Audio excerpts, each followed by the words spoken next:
Hi, welcome to the Ockrep channel. I'm Alisha, and this is my co-host, Hedley. I'm filming this all by myself, as we often do.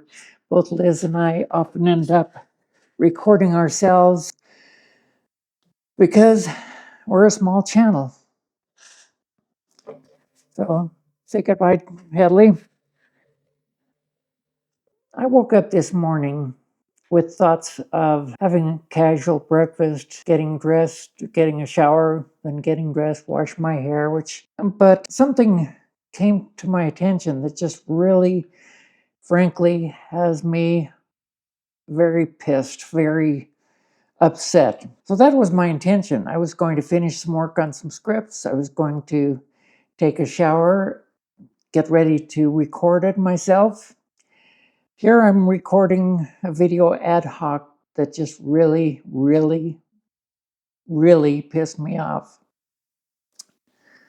So a friend actually sent this to me. There was a video by the Young Turks, TYT.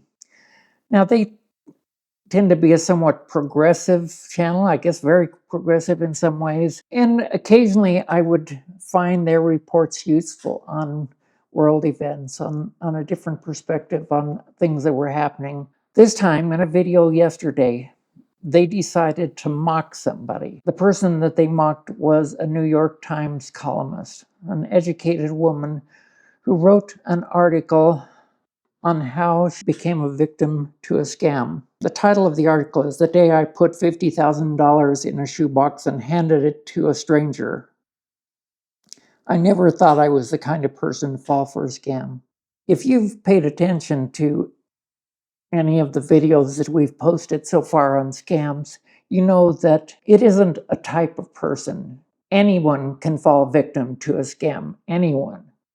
And seniors are often the target. Brian Watson, in an interview just had, explained because they assume that we have money. Hopefully we have saved up money for our retirement, and they want to get that money. Plus, they realize that many of us didn't work in IT, and we might be a little bit more vulnerable as a result. Let me get to some of the video from TYT, the Young Turks. Yesterday, Charlotte Cowles, who writes a bi-weekly financial advice column, and it's so important that you know that she does this, and she does it for the New York Times business section. She gave some unusual advice. Don't fall for a goofy $50,000 scam just like she did. Now, she wrote a very long article explaining why she gave all that money, which was more than half of her savings account, to So they start scammer. out saying that she wrote this, "I fell to a goofy scam." No, she did not say she fell to a goofy scam. It's a very well-written article. And again, you should see the original article. Let's go on to a little bit more of the Young Turks and what they are saying. Now, at this point, you think that as someone who gives financial advice for a living in the New York Times would say, let me check my credit report. Let me check my credit score if there's been anything flagged. See that nothing has been flagged because all of this is complete BS, and hang up the phone. But she doesn't do that. The Young Turks obviously have no concept of how scams operate. And this is very serious. It can happen to anyone. It'll happen to anyone at all. Until you've been a victim to one of these scams, you have no idea what goes on. Charlotte Cowles tries to explain that. She does an excellent job in her article. Please go to the source. Read that article in the New York Times. Counts. I just feel you gotta be the dumbest person alive to just still be on the phone with these people. But he then told her to take out $50,000 so she could get by for up to a year while this investigation is ongoing. Have to be the dumbest person? Well, Young Turks, you have no clue. Sorry for my language, but that's completely inappropriate to victimize the victim yet another time. Charlotte Cowles was extremely strong to be willing to share her experience. It's an embarrassing situation.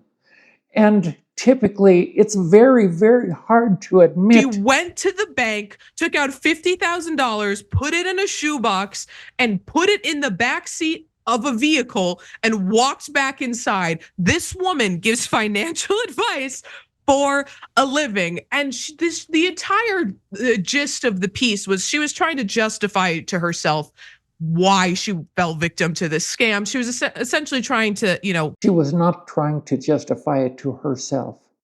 She was trying to educate her readers to help other people avoid similar scams. She in no way justified it to herself. Let me read a little excerpt and says, still, how could I have been such an easy prey? Scam victims tend to be single, lonely, and economically insecure with low financial literacy. I am none of those things. I'm closer to the opposite. I'm a journalist who had a weekly column in the business section of the New York Times. I've written a personal finance column for this magazine for the past 7 years. I interview money experts all the time, take their advice seriously. I'm married and talk to my friends, family, and colleagues every day. The author is telling us that it can happen to anyone. It can happen to you, and that we all need to be educated. And thank you for Ms. Cowles for her article to try to tell us exactly how this scam worked. She was essentially trying to, make it seem more normal. And she wrote this: I still don't believe that what happened to me could happen to anyone, but I'm starting to realize that I'm not uniquely fallible. I would disagree with that.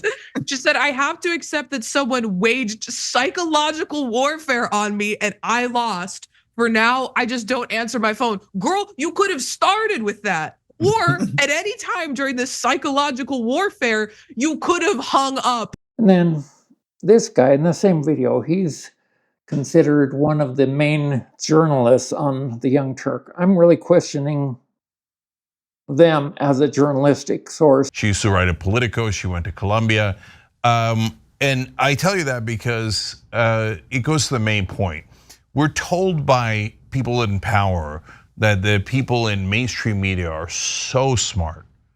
They're so far above us mere plebes, the masses. We can't understand things like why the politicians have to give all the money to corporations and to their donors. It takes this rocket scientist genius to figure out that that makes sense, but you silly little masses, you would never understand, right? Just who the hell would admit this?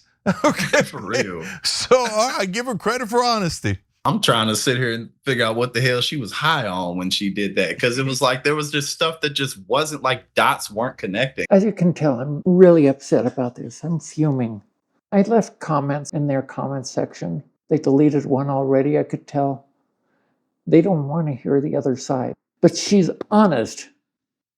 Charlotte Cowles was honest. She shared what happened to her because she didn't want others to fall to that same scam. I don't like to get upset in front of the camera. I don't like to get upset in front of people in general. This is just, it's blaming the victim. It's victimizing the victim. We understand how that can work in cases of rape where people try to blame the victim of rape.